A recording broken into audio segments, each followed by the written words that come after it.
जोङो ओरैनोथ' बियो जोंनि गोदान खामानि नङा। बोसोरफ्रोमबो जोङो जोंनि जि थाखोनि जि फरायसाफोरा आनजाद होखांनायनि उनावहाय जेब्ला मेट्रिक आनजादनि रिजाल्टआ ओंखारो, ओंखारखांनायनि उनावहाय जोङो मोनफ्रोमबो बेचनि फरायसाफोरखौ जोङो बेबायदिनो बराय मेलजों लोगोसे बिदाय फोरबो जोङो मोननैबो खेबसेयैनो लानाय जायो। दा थिग बेबादिनो दिनैहाय फैयै फैयै जोङो 5थि खेब, देग्लाय 5 बोसोर जाबाय, 5 बोसोराव आगान होबाय।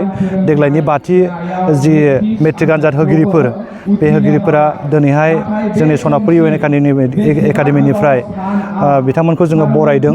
लोगोसे बिथांमोना जोंनि फरायसालिनिफ्राय दिनै बिदायबो लागोन। दा बे हिसाबै जोंनि फरायसुला फरायसुलिफ्रा जोंनि फरायसालियाव जि गावसिनि खस्थ'नि गेजेरजों जोंनि फोरोंगिरिफोरनि जि नाजानाय, बेनि गेजेरजों फरायबोनानै दिनैहाय जाय फरायसाफ्रा दिनै उथ्रिसार जानो हाबाय, बे फरायसाफोरनिसिम आङो गोसो गोथारै आंनि गोसो गोरबोनिफ्राय आङो साबायखरखौ बावगोन।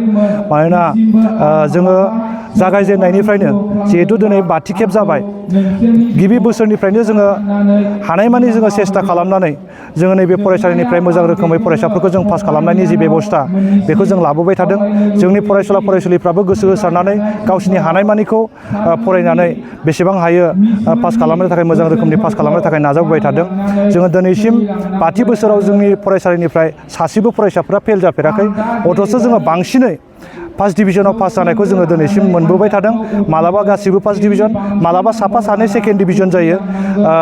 बेबायदि रोखोमै जोङो पास जाबोबाय थानायखौ नुदों।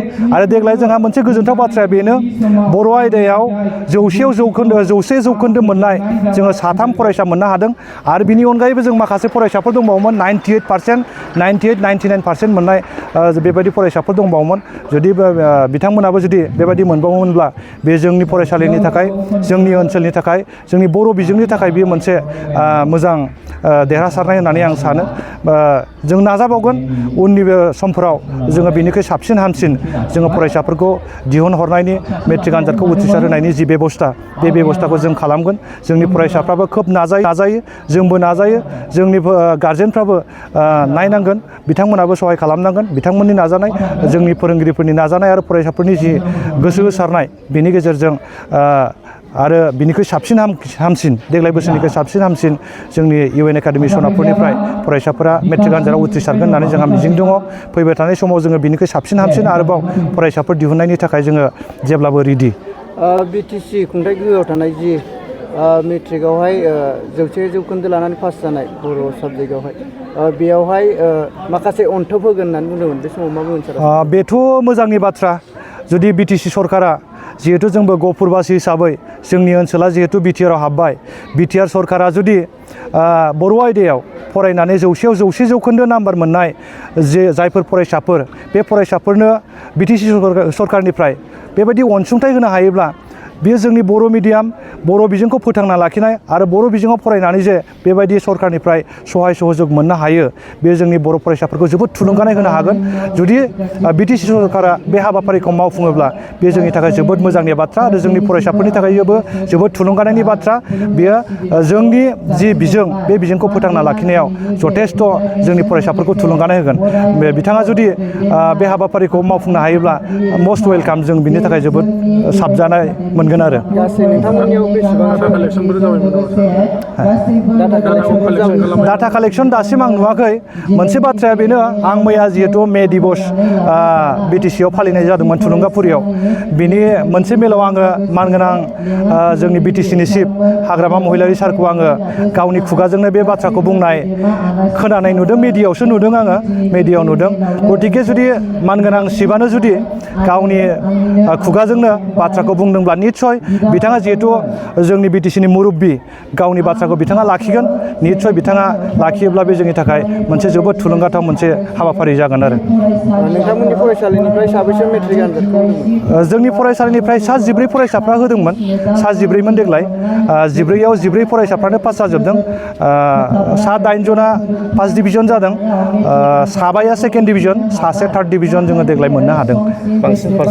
बांसिन पार्सेन्टेज 62.16 लास्ट जादों। 63.16 स्टार देग्लाय मोननो हायाखिसै, बेनि थाखाय एसे दुखु थाबाय आरो। 63.5 मोनो आरो ओमफ्राय लेटार मोनहैदों बर' 100 ओमफ्राय जुग्राफियाव 80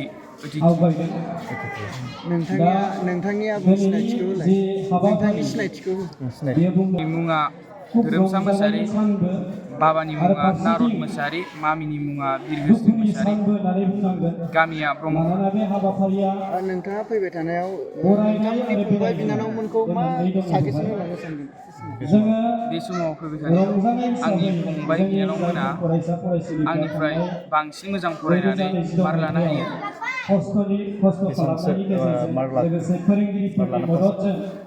जोंनि जा सा 14 फरायसा फरायसुलिफोरा मेट्रिकआव उथ्रिसार जाबाय बे फरायसा फरायसुलिफ्रा पारसेन्टआ माखासेया सेथि 63.5 थाखोआव बिसोरनि बेबायदि फिथाइ फैनायाव मेट्रिकआव बेबायदि फिथाइ फैनायाव सोर सोरनि बिहोमा दं आरो माबायदि खस्थ' खालामनाय आं कनसियास जायो बे सारमोननि बिहोमा दं आरो सारमोना गारलादों एसे जोंनि फरायसालिनिफ्राय दा नोंथाङा माबे कलेजाव एडमिसन लानो सानदों आरो मा स्ट्रिमाव आङो निउस स्कलाराव लादों गोजोननाय बावदों साइन्सआव लोगोसे बर'हाय गोबां सम जोङो बारहोबोबाय बाबानि मुङा जोंनि फरायसा जायफोर फरायसा फरायसुलिफ्रा दिनै बेवहाय बाहागो लादों ओमफ्राय आङो गोबां सम जोङो मालाबा फोरोंनायनि बिथिङाव थुलुंगा होनायनि बिथिङाव गोबां सम जोङो नोंसोरजों लोगो मोनबोबाय जि थाखोनि फरायसा फरायसुलिफोरजों जों लोगो मोनबोबाय दा बेवहाय जोङो गोबां सम माखासे फरायसाफोरखौ जोङो थुलुंगा होनायनि बिथिंखौ नोजोर